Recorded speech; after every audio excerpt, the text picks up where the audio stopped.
Hello, ladies and gentlemen, and welcome to another episode of Play the Tape.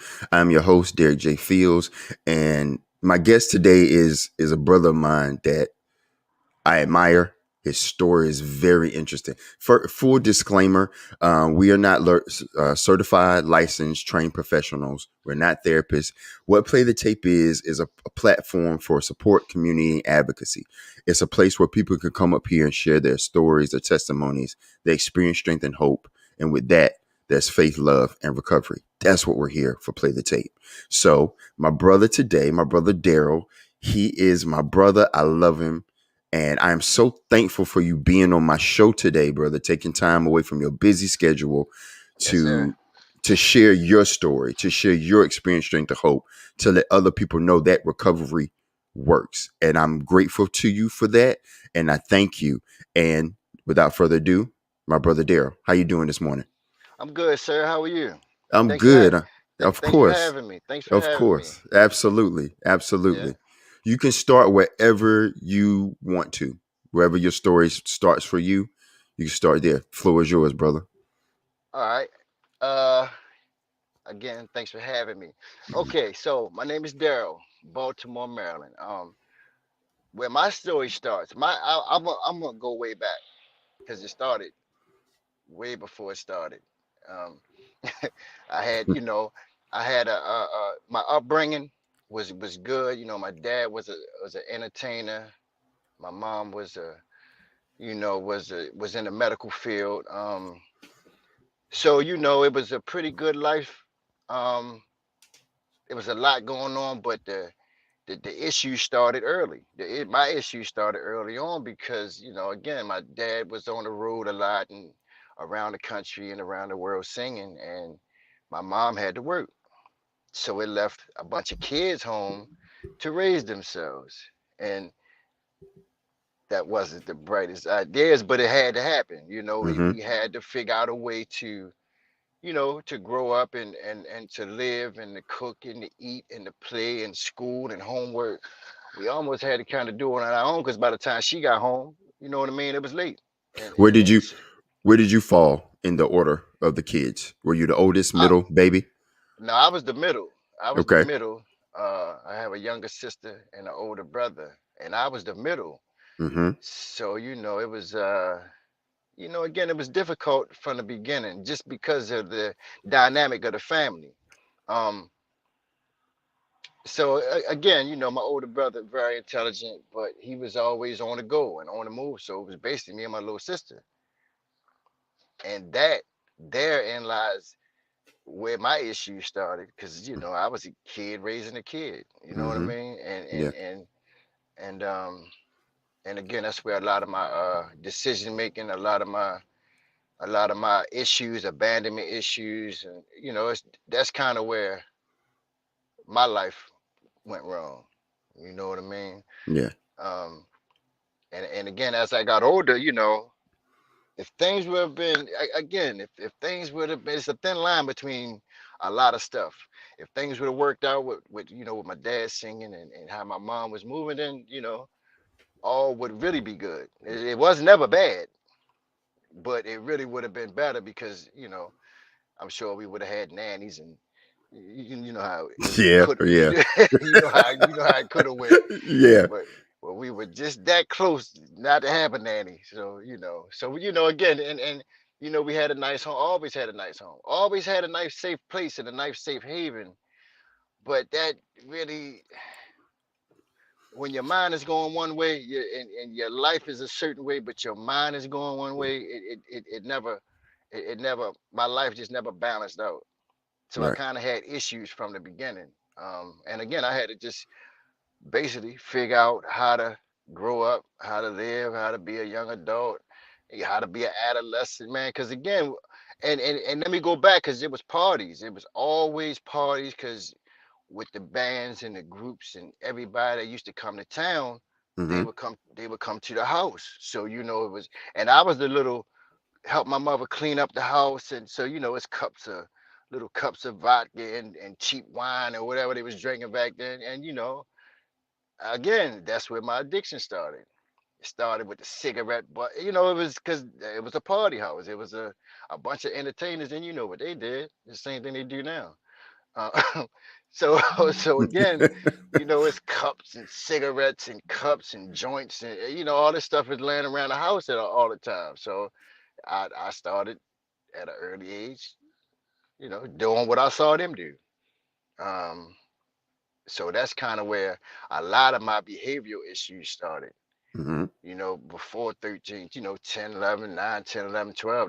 That's really when, and again, now I see they were the most, I want to say indelible. I see when people are that young, they need some structure. See, I didn't have no structures. I didn't have no structure at that age. I wasn't gonna have no structure as a teenager, as a young adult, because I never had structure. So that's kind of how I live my life. That's kind of how I got on this podcast today, because I didn't have structure. I had to learn some structure later on in life. So all my decision making actually landed me right here today. I know that's right, but that's good. How was it growing up as a middle child with with with that partying and those joints and those little cups of vodka or cups of wine? How did was that you thought was that normalized at that time? That's what you saw, so you thought that was what you do, Again, yeah, that was what was entrenched in my brain. I thought that's what people did. right? So I figured I would start early. That way, by the time I got their age, I'd be good. Right. You know what I mean?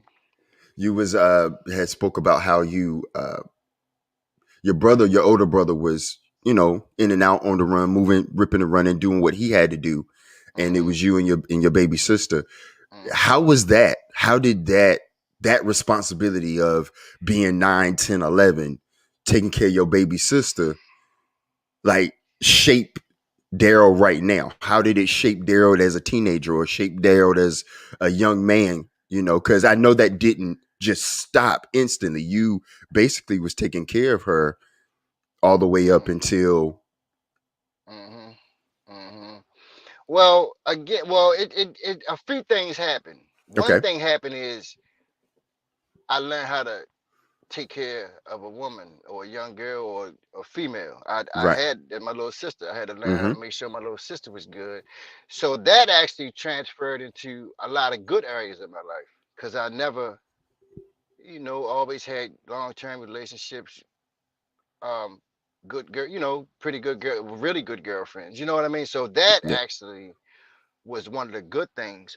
And even some of my decision making, it was just, I mean, a lot of that molded me because I had to figure out how to be all right.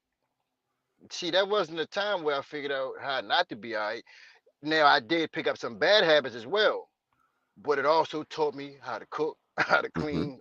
You know, there's certain things that I had to do because it was certain things that my, you know, especially my mother, you know, it was a list, it was a checklist on the fridge, you know, a checklist on the refrigerator. Mm-hmm. What to cook, what to do, what to clean, what she expect by the time she get home. So it wasn't a totally bad thing. Um, it's just that that's when I started manipulating the system and manipulating my, you know, a lot of manipulative stuff started at that time too. I learned how to hide and, you know, sneaky, steal a little, take a little, you know what I mean? Mm-hmm. It wasn't a totally bad situation. So because I did learn I had to build some great attributes too by being so young and being with my little sister. That you know, it taught me character as well, though. Good.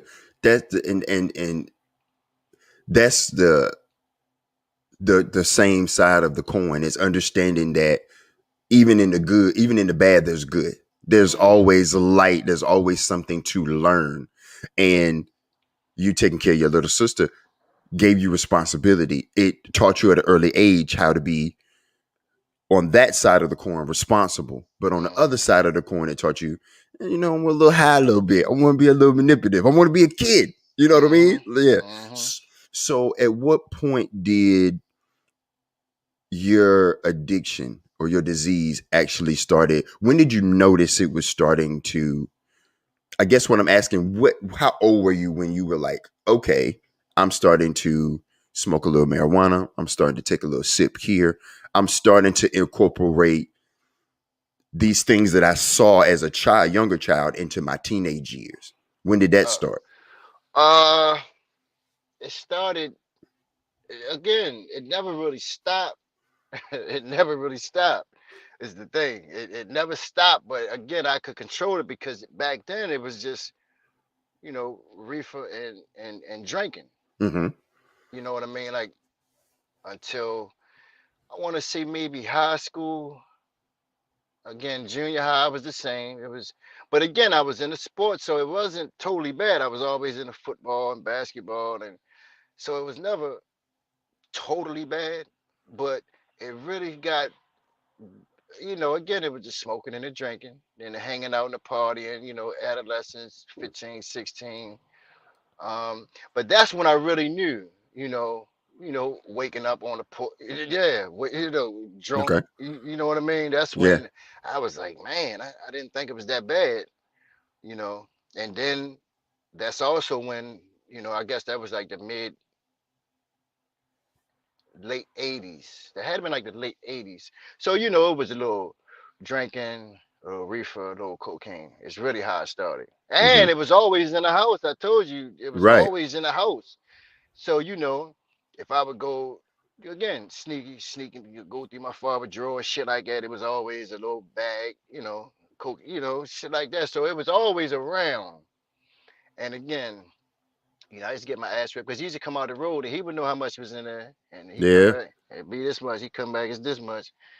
He knew where to come at. He knew where to come at with the belt. He knew where to come at with the belt, with the switch.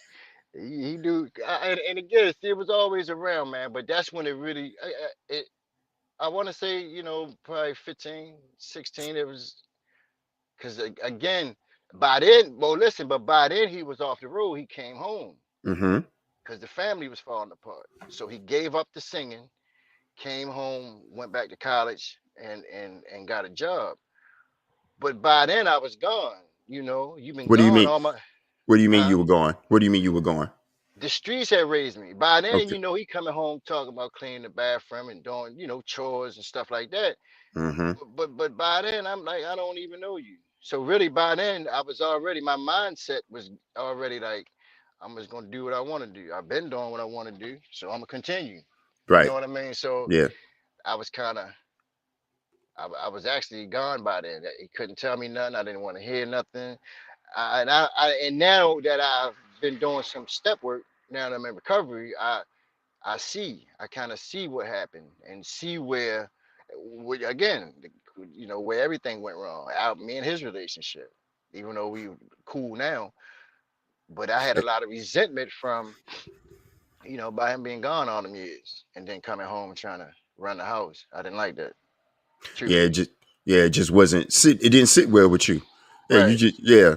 You've been gone. You can't just come in here and regulate. Like right, right. And you were becoming exactly. your own man at that time. All the Yeah. responsibility that you had with the house, helping your Mhm. mom, your little Mhm. sister. Yeah. Mhm. You was a grown. You was your grown little man. So Mhm. I get that. I get that. We're gonna get to your recovery because that's definitely where I want it to go because I want people to understand. And you explain step work and what step did you land on that made you understand that resentment. We're going to get to that point. So 15, you in the streets. You're not really trying. You're not checking for your dad. Um, keep me going. 15, high school. Did you go to college? What happened in that adolescent period in that young adult for Daryl? Um. Well, let me. All right. So teenage years. Mm-hmm. It was. It wasn't really no heavy stuff going on. I got with now. Let me go back to this. My father always told me to dream big, and if anything you want to do, do it big. And I'm gonna go back to that too, because Okay. it also go back to when if you're gonna get high, get high. If you're gonna fuck your life up, get really fucked up. But that mindset, I know, because again, there's a lot of good that came out of that too, because he always had good nuggets for me. He always had good words for me. He Mm-hmm. was just absent physically. But he was always good and always had a good mind, and that's where I get a lot of my stuff now. I see from him, directly from him. A lot of the good stuff that I got going on, it was always there. I just had to tap into it. But yeah, man, my adolescence, it was hanging out, it was school, it was uh, and then the streets, uh, and then the streets happened. It was like the mid '80s, the mid '80s, and the drugs and the crack and the heroin and the money and the pimps and the pushes. And again, my dad wasn't there, and I seen a lot of that slick shit from all these, the spinners and the all these big name groups that everybody else know about. When they Mm-hmm. come to Baltimore, they would be at that house. So I seen a lot coming up. I seen a lot of big cars and flashy shit. I seen that at home. Whenever they was home, practicing, rehearsing, shit like that, they would always come to the house. Mm-hmm. Or I would always go with them because I would hang out with him when he was home. I would go to the studio or go to his shows and stuff like that. And I had to go on the road with him because I got put out of school early. I forgot that part. I had to travel around with them. How? Uh, What was? What age was that? Like, good. I was young, man, because that was my job. I was the kisser. I had to, All that's how I right. made my money. I had to Uh, go sit out there and I would kiss ladies on the cheek for $1 or 50 cents yeah. and shit like that. So yeah, no, I was young then. I had to been about 8 then, 7, 8, Okay. 9. I was young. I'm telling you, man, I've been fucked up for a long time. That's what I'm saying. It didn't just start when I started using. I was Right. damaged material way early, young. You know what I mean? But but yeah, so man, school was good. I was always in advance. I was always did good in school, but I Mm-hmm. just could not sit still. That I couldn't. I would get the work done, and then I want to, run the halls and do crazy shit. Me too. You know what I mean? Yeah. As soon as my work done, I want the hall pass. I need the hall. I got to go. So and again, I had no. I mean, I was even in the hospital. They put me in the hospital to figure out if something was wrong with me. I had to go to the hospital. That was about 12 or 13. I had to go to the hospital, to the psych ward. They tried to, but it was nothing wrong with me. I was just missing. I had no structure. I was just missing my dad, and you know what I mean. It wasn't like I suffered from no real crazy shit. I just didn't need no drugs. Those, that type of drug. Right. I didn't need none of Yeah. that type of drug. I needed some love. It's basically what I needed, and some guidance and structure from my dad is actually what I needed. So you said around you was a good kid in school. You needed that structure and that guidance. You said the streets uh about 15, 16. In that time, 15, I'm assuming, and I don't want to, that's why I'm asking, 15 to 18 was that the street time? Is that when the streets was heavy for you? And and if it was, what came after that? Did you? I know your dad always said to you, and I like that if you're going, whatever you dreaming, whatever you want to do to be successful, do it big. And I know Mm-hmm. that stuck with you and it sticks with you now because you brought it up. Mm-hmm. Was that, was there anything after the streets? When you were in the streets, do you have any ambition? Did you want to go to college? Did you want to continue to pursue sports, or did the streets have a hold on you that you couldn't really advance the way you wanted to at that time? Well, no, actually, no, because again, I had, even with growing up how I grew up, I Mm-hmm. still had a semblance of normalcy, even though it was kind of weird, but I had a semblance of normalcy because I still had a mom. I still had respect for my, you know what I'm saying? I still had Yeah, a mother who yeah, handled business and shit like that. So right. my life was never crazy. Even on the streets, I'm gonna tell you, even because I'm around the lake now, around my old way. But even around here, the older guys, shorty, y'all can come out, but y'all can't come out this morning. School hours, it was y'all niggas can't be out here. Supposed to be in school. Now, Mm-hmm. after school, you can come out here and do whatever you want to do. But during school hours, no. So it was always people around me who kind of guided me the right way, even in the wrong situations. And I think that's why I wasn't just a total asshole or just a crazy, killer. You understand what I'm saying? Or Yeah, just yeah. really, really, really off the hook. Because I always had a semblance of normalcy, even in the midst of everything that was going on, the hustle in the streets. And then I had my son early. I had my son at 19. So and again with this, a lot of people that I was dealing with, when they were going to Cancun and shit like that, Mm-hmm. I was going to Ocean City because I had a son and a baby mother. I didn't want to hang out with them. I hustled with them all day. I couldn't jeopardize, you know what I'm saying? When Yes. they traveling around with 50, 60 people. And I know I got a girlfriend and a son. I got to go to Sandy Point. You understand what I'm saying? Go have a fucking picnic. I got Mm-hmm. to do shit like that. And that's kind of what saved me, man, because even in the midst of everything, even with the getting high, I never messed with nobody that got high. None of my girlfriends got high. I was always in a good situation from childhood. So I Mm-hmm. always had some semblance of safety around me. That's why I didn't get totally eaten up by the streets. So when did the because everybody's journey of using an addiction gets them to a point where we pray and we hope that it gets to a point where there's help or you get a moment of clarity like, okay, dang, D, I need to make a change because I don't think this is the way my life should be. So you got your Mm, son at 19, you go to Ocean mm. City, you still have some semblance of normalcy. It's not bad, but when did it get to the point where Daryl needed to I need to make a change. And I know it happens more than once because I know for me it did. I needed, you know what I mean? Like Yeah, it is yeah. some people are one and done. God bless Mm, them. I know for me, I wasn't a one and done. I mm, needed rehab and psych and detox more than one time. So for mm. you, where did that moment of clarity was like, okay, this ain't it. Well, all right. So, well, really, what happened? I would be off and on because Mm-hmm. again, I had a son, and then let me go back a little bit. One of my father friends used to do this kind of work on houses and stuff. And I think I was about 15 then, 15, 16, 17.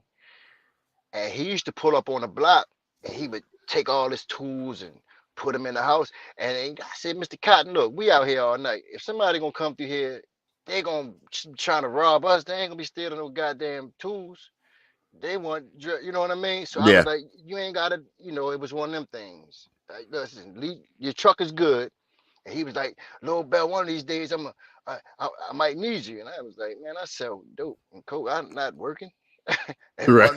one morning he's like, man, one of my guys, and that is this one of my guys, one of my guys got hurt on the job. I need some help. And I was like, shit. Yeah, but I think I was 15 then.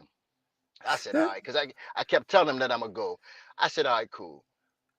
And I went with him Mm-hmm. to do some sheetrock work and demo work and stuff like that. And again, I haven't stopped yet. I haven't ever had a job. This is the only thing I ever done because of that. Man, that was your higher power moving at that time, even before you knew your higher power was moving at that time. Man, That's how I see it. You know what I he mean? knew. He knew Yeah, I he needed knew. something of it in the streets. Even though I Yes. still had my eyes and ears and money, even though I was always connected to the streets, I started, I started work. I That's started, man. you see what I'm saying? So I Yeah. again, I always had a safety net. I was never totally caught up. Now, I'm not saying that I didn't do a whole bunch of crazy stuff on the streets, but I always had a respite because I was always, and again, all the guys who had all the slick shit other than the hustlers were the guys who worked. They had work Mm-hmm. vans, they had work trucks and shit like that. They had the money. Right. And back to what my father told me, if you gonna hang, get with the people who getting the money. And Right. I saw it. They had houses and badass girls and shit like that. They just had on work clothes every day. And a lot of this, well, I can say it now. A lot of them was in the game too. So we would work and sell drugs and work. And that's why when it was time for me to go to jail, I didn't really go to I went to jail. Mm-hmm. But because of all the good shit I was doing, they was like, all right, nigga, we ain't gonna smash you. Man. Cause we know There you a go good guy. there go God again. There go God again. I'm serious. I'm for real too. I'm Man, with I'm you. serious. I'm with They, you. because people came to court and said, I hear you, but we know this part. We know this. He a good guy. I get it. He messed up, but he a good dude. So give him a break. And again, I always had a safe haven, a safe place, man. I I couldn't get just do all right, bad and no good. right, and that's what I'm trying to get to because at some point with all the yeah we all have done and made mistakes and Hmm. transgressed and messed up and hurt Hmm. people and hurt ourselves. Hmm. But how did Daryl get to recovery? How did Daryl, Oh, even though there were safe havens, how yeah. did Daryl How get to to get here? like I'm All done. right. I have to make a change in I this got you. regard. Yeah. All right. So, all right. Again, I remember I told you I was always into sports. So Mm-hmm. we had a flag football team, and we would travel around to the different colleges and play football and shit.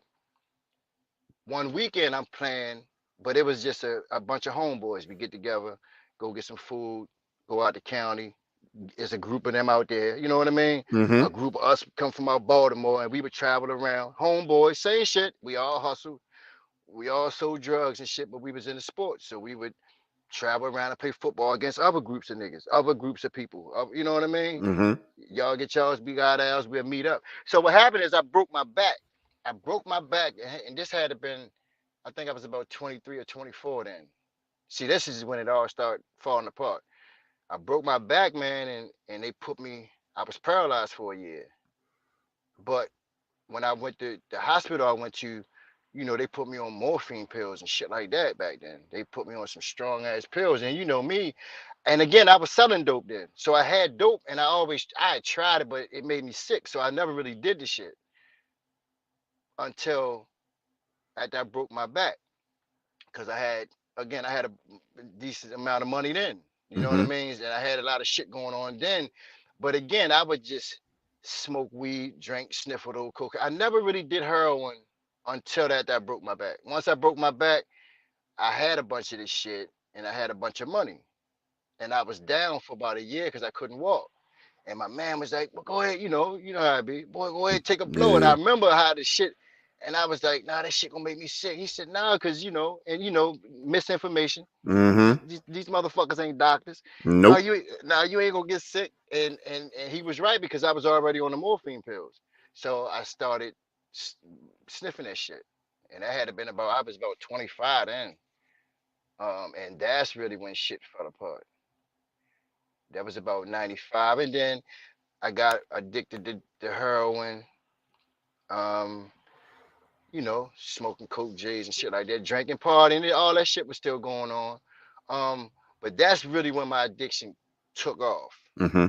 After I was injured, um, and then some other shit happened. The guys, a bunch of niggas I was rolling with, had got murdered and shit. It was a lot of shit going on the streets. So I was just paranoid. And I don't know if I had PTSD from all that shit that was going on too, but it gave me a reason to stay in the house and just get fucked up. That's just what it made Yeah. sense at that time. It just made sense to Right. medicate mentally and just forget about anything. And that's actually what happened, man. And that was about 95. And then I went to prison after that. I got caught with a bunch of shit a couple times. You know, went to jail, so that saved me again. See that again, because Yeah. I never got high when I was in prison.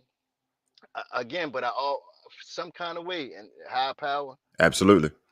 bad motherfucker, man. Cause Absolutely. man, listen, I should have been, I shouldn't be sitting here right now. You know what I mean? Yes. Um, so yeah, I was in and out of prison, man, for a few years. Uh, and again, I had a son, so I had to make it right. I had to figure out a way. Mm-hmm. Um, and even with him, man, it was because he played the same thing, played sports, did everything I did. Even now, he an electrician. I see him every day. Um, so he always followed me, and I knew he was always looking. Even in the man. Hold on. Let me tell you this story. Mm-hmm. Let me go back a little bit. So his mother moved out the county. When I came home, uh, we had a party for my mother and them at the house, and she came. Her husband, he her husband now, but he was the boyfriend then. This the same nigga I was gonna kill, right? For for taking my girlfriend, right? But look, I'm gonna tell you how God worked though. I came when I came home. This nigga, they came to the house, to my Mm-hmm. parents' house, to the party and shit. I said, because I'm thinking she gonna bring her brother and her mother there. She bring the boyfriend, the boyfriend, and I see, and in the kitchen, and you know me, I give credit where credit due, because I was Right. never a bad person. I just ended up doing some crucial shit on the streets. But so I run into the dude in the kitchen, and I said, man, now listen, I didn't think nobody heard this shit. I said, look, I appreciate you doing for my son, because I've been locked up and in and out Mm-hmm. of jail getting high. I said, man, I really appreciate everything you do for Lord Daryl. And man, now I mean, it's about 50, 60 people in here. The fucking house got quiet. Mm. Like everybody had their ears and shit to the wall. Like, did I just hear this motherfucker say what I thought he said? Um, so again, I never was a bad person because the man was raising my son. I was in the streets getting high, and he gave him what I couldn't. Yeah. So I had to Uh, thank the motherfucker. absolutely. And that was a blessing. And for you to realize it at that moment, yeah, that speaks really highly of your high power and God and yourself to do Yeah, that. Yeah. Yeah. Really. that's my man. Absolutely. To this Yeah. day, we cool. Yeah, that's my man now. To the day. Yeah, To this I have a day. s- I have a similar situation too, and I had to look at it like that because I didn't Mm-hmm. look at it like that for a long time. Till God was like, "Yo, a man is a good man to your son and to your daughter," Mm-hmm. and I thank him. Mm-hmm. And me and him are cool. I tell him Mm-hmm. Happy Father's Day. That's my dude. So I'm with Mm-hmm. you. I get it. I get it. So Mm-hmm. Mm-hmm. so so I get that. Yeah. So how did moving forward into the heroin use and isolating and Mm-hmm. the PTSD, because I believe PTSD is not just a term exclusively just for military and first responders. It is, but every PTSD is a post traumatic stress. Yeah. It's an event that is very traumatic. So Mm-hmm. moving into, I'm isolated. I'm in the house. I'm using heavily more than I'm supposed to. You have a son. You want to do right by your son. Now, where's the transition into? Okay, I might need some help. I might need to find resources to save my life, to get me out of here. Uh, that shit didn't happen. Okay. It Explain didn't. that. Just well, what happened is I got locked up, Okay. and Okay. then when I'm locked, I don't get high.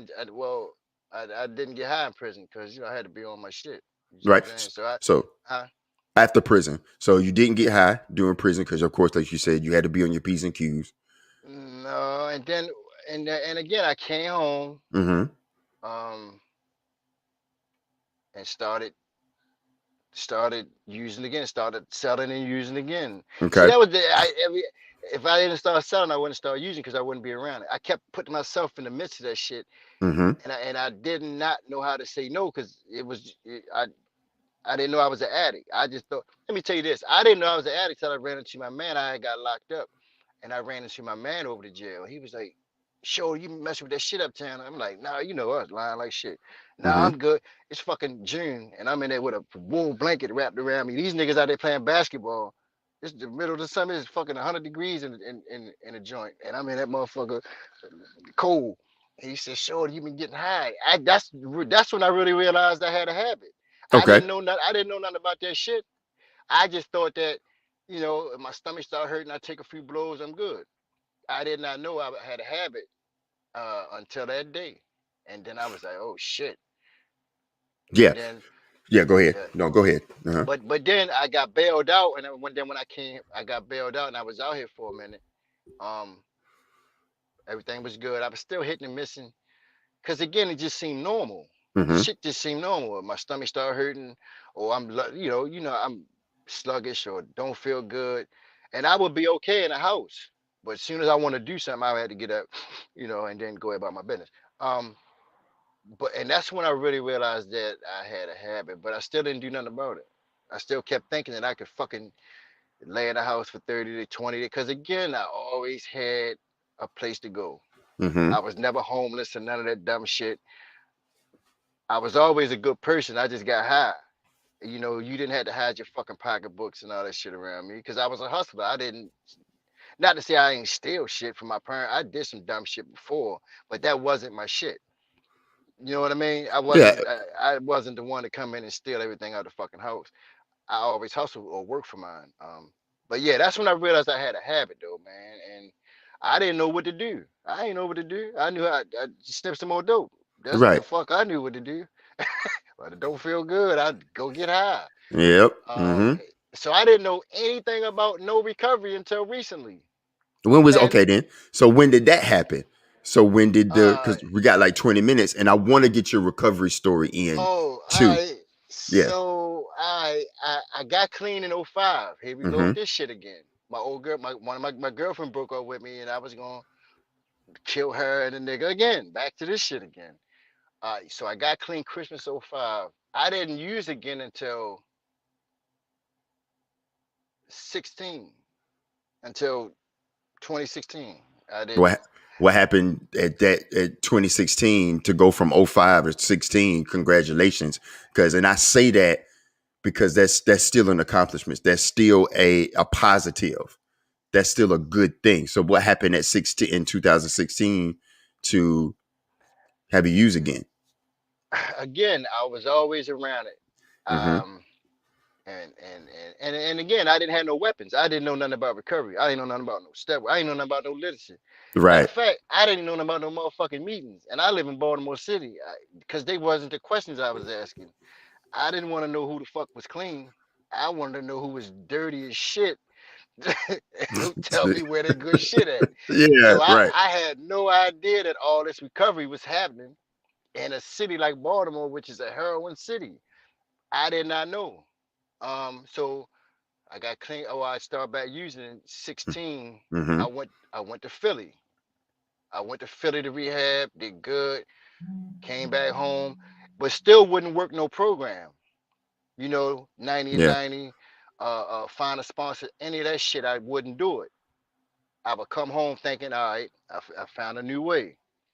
I can do it this way now. There's millions of people who saying they get a sponsor, motherfucker, do some step work, go to meetings. And nah, I said, nah, I'm too smart. I got this shit. I'm just gonna go this way this time. Mm-hmm.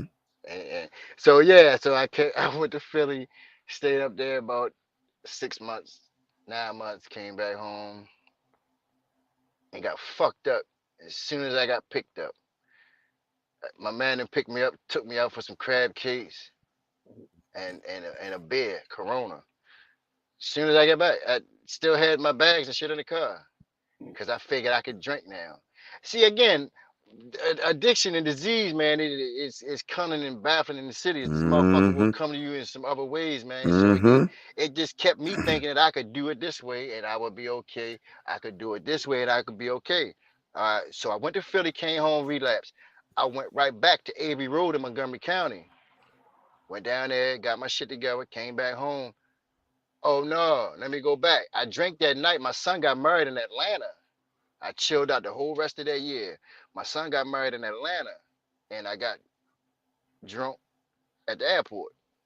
And I got drunk the whole week of the wedding. 3 weeks later, I was sniffing dope again. This shit happened 2 years in a row. The same Caribbean festival. They got a Caribbean festival in Baltimore. And both festivals I missed because I was fucking high and OD because that's when the new shit was out with the fentanyl. I take a few blows and sleep for 12 hours type shit. But anyway, man, I um yeah, again, 16, 17, 18, I kept doing the same shit. I would stay clean for 6, 9 months, buy another vehicle. I kept, again, but this disease, it'll make you think you okay. Yes, It'll it make will. you think this motherfucker Yes. will make it had me thinking that I could do this shit this way and I'm all right. And again, crash my shit up. Oh, all right, let me go back to that. 16, total my shit. 17, total. 18, bought a new one, total it. Every fucking year since 16, I had something new and totaled it. Fucking getting high. So then I finally, in 2020, all right, now let me get to recovery now. Mm-hmm. 2020, I bought a box truck. It was doing good. It was clean. And Came around here one day to pick some guys up to work. And with the bullshit. Oh man, I ain't feeling too good. All right, here, go ahead and get you something. Matter of fact, come on, I'll take you. Cause I gotta hurry up. I'll take you. Went down there. I ain't got no change here, but just get two. Fuck it, you need one later. But then I said, you matter of fact, give me that motherfucker. Took a hit. Mm-hmm. I told him I'd be right back. Go look at this kitchen job. Tore my shit up. And they took me to the hospital. All right, I go to the hospital, man. Then I got out. Truck was totaled. My mother them needs something. I said, all right, I put my truck in the shop. Again, I always had a fucking umbrella. I always had a cushion. Right. Some kind of way. My bottom wasn't up under the building. It was always, I caught because my dad, stay in position. My father told me just, fuck with people that's all right, even if you ain't. Right. So I always did. But anyway, totaled my truck, came to my parents' house in OD, and that's when I said, you know what? They'll never look at me like that again. I don't give a fuck what I gotta do to stay clean. It don't. At that point, it didn't matter, cause the way my parents looked at me, like, oh, you just such a disappointment. Yeah. Ah, this bullshit again. I said, you know what? I went to fucking. I haven't used since then, but that was my bottom. Them seeing me Mm. fucked up like that, and the look on their face, like, you again. I Yeah. said, you know what? You'll never look at you like that again. And that's actually when I said, you know what? It's the program, it's meetings. And then let me get to that.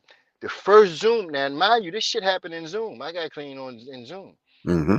The first meeting I went to, dude had 30 plus years clean. And he said he has not found a reason yet not to go to a meeting.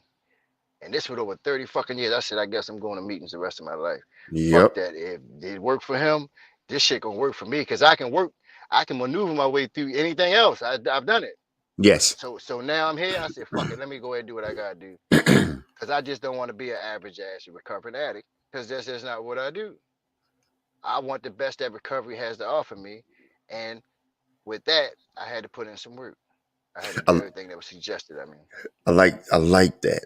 I really, really like that. How you said that. I don't want to be average. I want the best that recovery has to offer me. I And you do. put in the work. I like that. Mm-hmm. I like that. And I like how God was moving in your life. Even but and and God does that. High power does that. Moves in our life even when we don't know until we Mm-hmm. know. And then Mm-hmm. there'd be some things we never know that Mm-hmm. the interjection happened or the intercession happened. But the Mm-hmm. things that we do know is like, all right, thank you. I appreciate that Mm-hmm. because I should have been dead a long time ago. Mm-hmm. So I'm with you. Real quick, um, you talked about step work and sponsorship. Mm-hmm. Uh, and you in for Daryl, what is that? What does that mean? Well, listen, it's so much wrong. Mm-hmm. As men, let me say this: as men, we think we all right. We always think we the fuck all right, right? But when you really get down to it, and when you really start working on, you know, especially shit like step four, it's really when you writing down everything that's really wrong with you or that you think is wrong with you. And Mm-hmm. again, it's nothing wrong with this, man, because I get free help from you motherfuckers around here.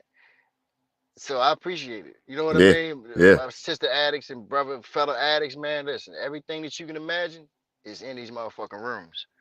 But we practice a program of anonymity, so we really don't talk about no job titles and all that shit. Right. But Right. once you get to personally know some of these people, it's some bad motherfuckers in here. It Mm-hmm. is some, man. Listen, and I always said that about people on the streets. It was some really talented people out there too, for real, for real. But nah, man, it's the work. The work on me starts with the step work. A honest, honest fourth step is really when you're gonna really realize that you changing, you moving, you ready to do some real slick shit now. Cause now you really get into the nature of who you are and how you got to where you are and how you think and how you move. Well, me personally, how I think and how I move, man. And again, the step work is that's how we get better. Yeah. That's how we learn. We gotta relearn. We gotta learn. We gotta relearn that. Cause I didn't know a lot of shit. I thought I knew some things, but I really didn't know shit. It was just again, like you just said, my higher power saying, you know what, I need you, motherfucker. Mm-hmm. You might not know it, but I got something for your dumb ass. I got something for your stupid ass. Even though you keep doing what you doing, Yep. I got something Absolutely. for your dumb ass. So we gonna save you. We gonna keep Yeah. you. Yeah. You know what I mean? But yeah, Yeah. man, this work, man, it's the best. It's the best thing that ever happened, man. But seriously, everybody need a program. Right.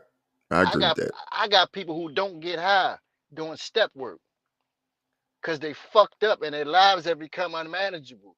They just never use drugs, Yeah. but they Exactly. do Right. other shit Shit. Yes. obsessively, and Yes. their lives become Yes. fucked up. And Yep. I sell step work to real normal people. Right. Because it's just not the. It's just the disease of addiction manifests itself not just with substances. It could be Yeah, so many other different things. that's how it is. That's I'm not how it gonna get is. no cleaner. I'm not gonna get no cleaner than I got 2.5 years ago, bro. Right. But I can get better Yes. if I put the work in.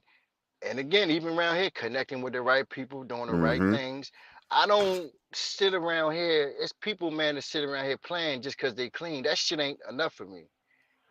So let me ask you something, D. Before we got like maybe like 9 minutes for it, just a day.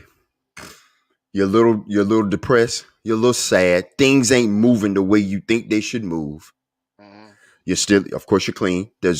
We don't pick up no matter what. We don't use no matter what. Hmm. But there's still character defects. There's still shortcomings. There's still anger. There's still pissed offness. There's Hmm. still I'm hurt. In your recovery, Hmm.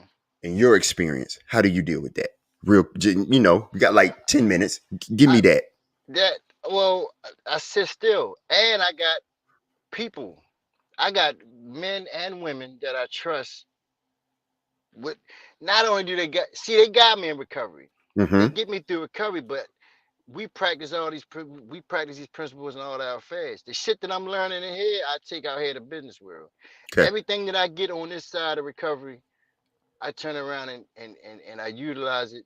Cause again, it's a yin to a yang. To every character defect, there is a flip side to that motherfucker. That's a good thing. It's always and it's all a change in perspective. If you tweak that perspective just a little bit, you know the old saying that the cup half full. If Mm-hmm. you, I don't focus on what ain't in it. I focus on what is in it. And even with me, I be having, I be having days. I ain't gonna say I have bad days. I have bad moments. Okay. Um, but I learned how to deal with it clean. Because I know people who've been through everything that I'm gonna go through. I know people who've gone through it. Right. I lean on my network a lot. I got some strong motherfuckers in recovery. I, I'm gonna give you this. The other day, I got a check. Well, I didn't get a check. I'm doing a job. Mm-hmm. The motherfucker bought me cash. And mind you, I don't normally have cash on me, but Me neither. this particular day, I had about $5,000 that I was supposed to be going to the bank and didn't. And I had a thought. I was like, shit, it's nice. It's fucking 77 degrees. I said, man, now, mind you, I'm Muslim and it's Ramadan too. Mm-hmm. But I said, fucking, a bag of dope, a chicken box, and a half and half, and I'm gonna go sit my ass in the park. That's actually what I thought. And then I said, motherfucker, is you crazy? I Yeah. said, so I called my man. He was like, ah, where you at? I said, I'm on. He said, nah, where you at? Where you working at? I'm on my way. These motherfuckers actually came. They actually came and chilled with me for, you sure you good? Give me a hold of money. I said, nah, I'm good, man. It was just a thought. But I'm just saying this to say that you got people here, man, that'll help you. You got the help is here. Yes. I had I But had huh? I had that happen to me. I was just sitting in my apartment because my wife wasn't here yet. She's here now. I had to go fly to Texas. So Texas is where the substances started for me. My addiction started at home. But substances kicked off in Texas for me. So my addiction was like, hey, you're going to Texas. Why don't you call up old girl? See what that be like. I was like, nah, nah, nah, Mm-hmm. nah. So I like you. I called my network. I called my sponsor. I went to a meeting Mm-hmm. and I told on it. Mm-hmm. I That's what we told gotta on it. do. Yeah, Yeah. I told Yeah. on that. I took Yeah. the power away from it just like you did, where you was like, Mm-hmm. no. One, I'm gonna sit still. I'm gonna call my Mhm. network and I'm gonna Mhm. tell on it. Like this is what's going on. And that's Exactly. what play the tape is. That's what play the tape is. That is Mhm. exactly what play. People were like, what is play the tape? Exactly what Daryl did. Exactly what I did. We had a thought that was Mhm. intrusive and that was Mhm. going to hurt us, and we played the Mhm. tape for others, and they came with their experience, strength, and hope. That's how To this thing works, man. yes, sir. Yes, sir. You Yes, better sir. work it, cause Yes, this sir. program, and that's another thing, bro. I never knew that recovery is fun. Yeah. It's interesting, and it's some times where we gonna cry and it's a bunch of crazy Mm-hmm. shit gonna go on, but it's cool. But man, it's the best motherfucking thing out here. Yeah, I This agree. is actually the best thing, man, cause it's I wouldn't trade my place, right? Somebody asked you that recently. If I had to go back and do it all over again, or if I could be somebody else, I say shit. No, Yeah. nope. I would be me, and I would be me the fuck right now. It's just that simple. Cause everybody still don't get what I get. I'm with you. I share that a lot sometimes when I would go speak and when I would do go do H&I or be of service. I would tell people, and they would some would look at me funny, and be like, "What do you mean you're grateful and you're thankful for that part of your life?" I'm like, "Because if it wasn't for that part of my life, I wouldn't be here, and I wouldn't have a conscious contact with my higher power, with the God Hmm. of my understanding. I would be further away with that." In that using and active using, it made me a better person. It made Hmm. me address things that needed to be addressed and be under my higher power's grace. And I'm grateful for that because the person I'm becoming now is is going to continuously, like you said, get better. So I'm Hmm. with you when you say I don't want to change. I want to go through all those experiences the same Hmm. because those experiences made me who I am, and I can help someone. That's it. I can help someone. I could be of service to someone. And like you said, it ain't even got to be about drugs. It could be about mental health. It could be about depression, anxiety, guilt, shame, gambling, porn, food. All Same, that. all of that, all of that. Hmm. And the step work and the spiritual principles Hmm. all work the same. And Hmm. yeah, yeah, Hmm. that's so funny that you said that. I like that. I'm with you. I'm not going. Hmm. I don't regret it. I'm thankful for it. So yeah, Absolutely. yeah, I'm with you. Absolutely. Yep. Hey man, listen, D. Look, you'll be back up here again. Man, it's so much more. I know Hey, that, but look, that's what I'm saying. You'll be back up here it's again. so You'll much be back more. up Yeah. here. Yeah, you gonna Shit. be a recurring guest because I know we can't get everything in an hour. But you're gonna come back because I know you got more of your story. You got more recovery that we need to get into. Hmm. And I just want to say from the bottom of my heart, brother, I love you.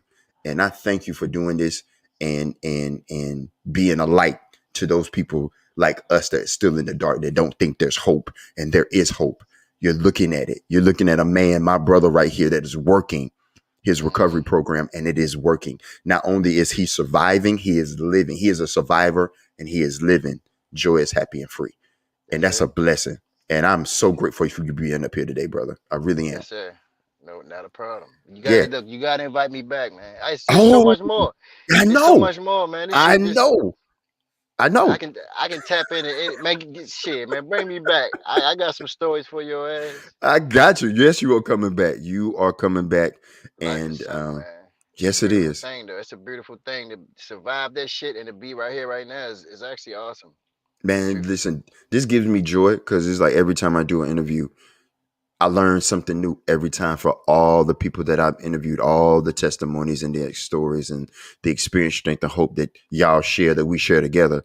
This helps me just as much as it helps y'all. And I'm grateful for it, bro. I really am. I'm just Mm-hmm. thankful that God put this on me to do. Mm-hmm. Um, but yeah, you'll be back. You will be back. You Yes, will be sir. back. Yeah. Yes, So sir. listen, D, I love you. I know you I gotta love you get more. I know you got to keep moving around and everything. Keep doing what you're doing. Hey, God Mm-hmm. bless you. I love you, brother. And I'm going to talk to you soon. All right, love you too, man. Thank you, Thanks bro. again. Yes, Yes, sir. sir. All right. All right, Peace. buddy. Um, that is the episode. And listen, we're here because we love you. If no one told you today that they love you, we love you. I love you. With peace comes understanding. With understanding comes love. And with love comes faith. And with faith comes hope. And with that comes recovery. And I say recovery for trials and tribulations. I say recovery for when we stumble, we get up. I say recovery as a positive action, a positive word. It means change into a new direction, into a positive direction. It's not going to be easy. And sometimes it's going to be hard, but we can do it together because we are a community.